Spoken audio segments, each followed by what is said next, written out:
করে, বাবা 25 বছর ধরে বহন করে, দুজনে কিন্তু সমান। তারপরও বলতে পারেন বাবা কেন পিছিয়ে?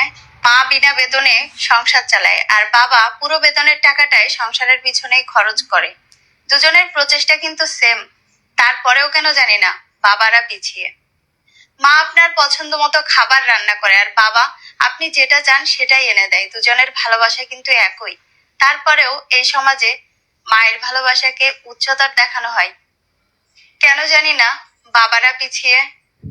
ফোনে কথা বললে আগে মায়ের সাথে কথা বলেন, কষ্ট পেলে মা কাঁদে, আপনার যখন প্রয়োজন পড়ে তখন বাবার সাথে কথা বলেন।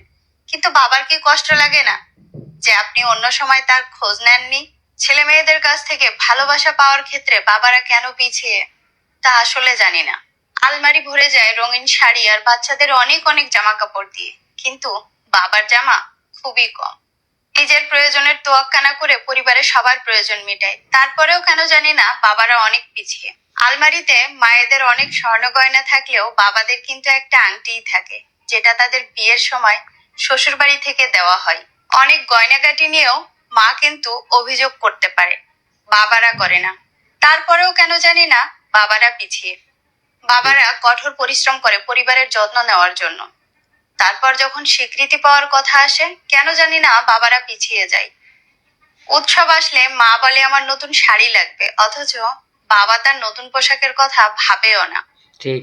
বাবা মা দুজনের ভালোবাসাই কিন্তু সমান, তারপরও কেন বলতে পারেন বাবারা পিছিয়ে? বাবা মা যখন বুড়ো হয়ে যায় তখন সন্তানেরা ভাবে বাবা অকেজো, মা তো কাজে আসবে সংসারে, বাচ্চাদের লালন পালন করা, সংসারের কাজ দেখাশোনা করা। কেন বলুন তো বাবারা পিছিয়ে? বাবারা পিছিয়ে তার কারণ কি জানেন? বাবা হলো মেরুদণ্ড, আর মেরুদণ্ড তো পিছনেই থাকে। সত্য।